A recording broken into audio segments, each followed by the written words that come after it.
राधे राधे जी। आप सभी का सुनीता भक्ति चैनल में हार्दिक स्वागत है।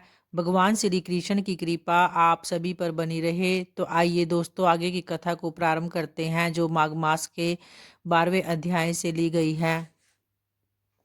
तो फिर उसके बाद यमदूत कहने लगा कि जो कोई प्रसंगवश भी एकादशी के व्रत को करता है वह दुखों को प्राप्त नहीं होता। मास की दोनों एकादशी भगवान पद्मनाभ के दिन है। जब तक मनुष्य इन दिनों में व्रत नहीं करता उसके शरीर में पाप बने रहते हैं। हजारों अश्वमेध सैकड़ों वाजपेयी यज्ञ एकादशी व्रत की 16वीं कला के बराबर भी नहीं है। एकादशी के दिन व्रत करने से 11 इंद्रियों से किए सब पाप नष्ट हो जाते हैं। गंगा गया, काशी पुष्कर, कुरुक्षेत्र, यमुना, चंद्रभागा कोई भी एकादशी के तुल्य नहीं। इस दिन व्रत करके मनुष्य अनायास ही वैकुंठ लोक को प्राप्त करता है। और एकादशी को व्रत और रात्रि जागरण करने से माता पिता और स्त्री के कुल की 10-10 पीढ़ियां उद्धार पाती हैं और वह पीताम्बरधारी होकर भगवान के निकट रहते हैं। बाल, युवा और वृद्ध सब तथा पापी भी व्रत करने से नरक में नहीं जाते। तो यमदूत कहता है कि हे वैश्या, मैं सूक्ष्म तुमसे नरक से बचने का धर्म कहता हूँ। मन, कर्म और वचन से प्राणी मात्र का द्रोह नहीं करना, इंद्रियों को वश में रखना, दान देना, भगवान की सेवा करना, नियम पूर्वक वर्णाश्रम धर्म का पालन करना, इन कर्मों के करने से मनुष्य नरक से बचा रहता है। स्वर्ग प्राप्त करने की इच्छा से मनुष्य गरीब भी हो तो भी जूता, छतरी, अन्न, धन, जल कुछ न कुछ दान देते रहे। दान देने वाला मनुष्य कभी यम की यातना को नहीं भोगता तथा दीर्घायु और धनी भी होता है। बहुत कहने से ही क्या, अधर्म से ही मनुष्य बुरी गति को प्राप्त होता है। मनुष्य सदैव धर्म के कार्यों से ही स्वर्ग प्राप्त कर सकता है। इसलिए बाल्यावस्था से ही धर्म के कार्यों का अभ्यास मनुष्य को करना चाहिए। आज की माघ मास की कथा महात्म्य का अध्याय यहीं संपन्न होता है। और आइए अब भगवान श्री कृष्ण का ध्यान करते हुए भगवान श्री कृष्ण की एक कथा के अनुसार कहते हैं। दोस्तों, प्रभु श्री कृष्ण ने गोपियों के साथ बहुत सी लीलाएं की।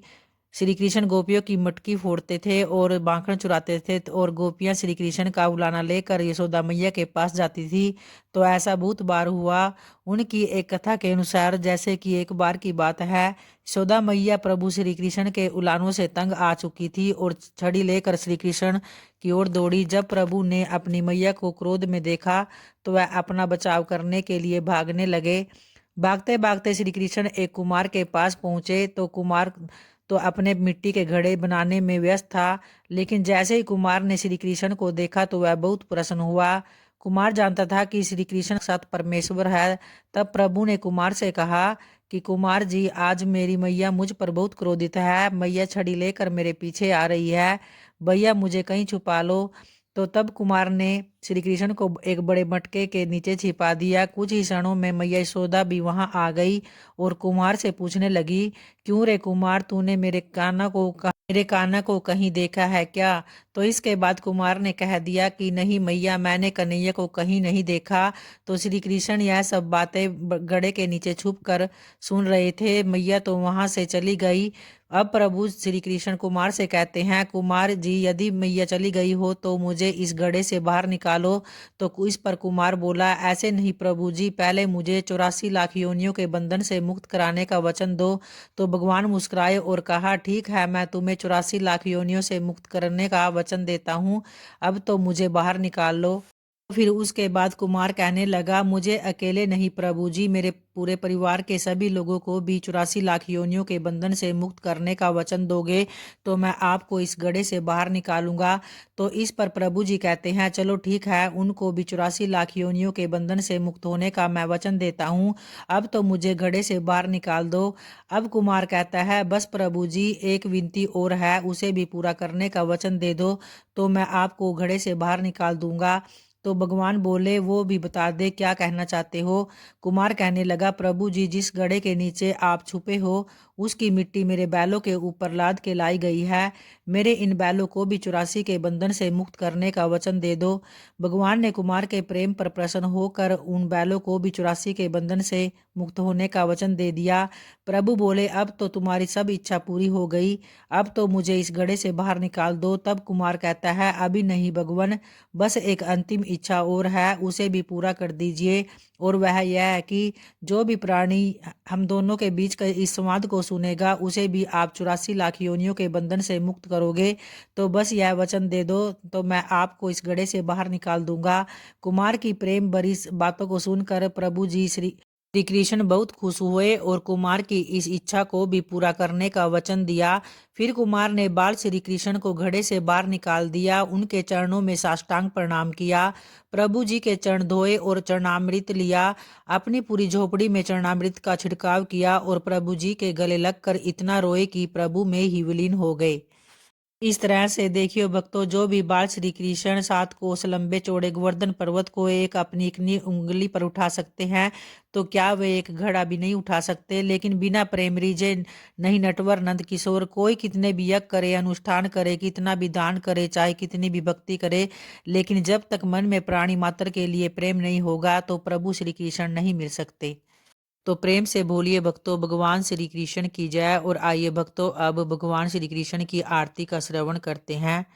मैं आरती तेरी गाऊं ओ केशव कुंज बिहारी, मैं नित नित शीस नवाऊं ओ मोहन कृष्ण मुरारी।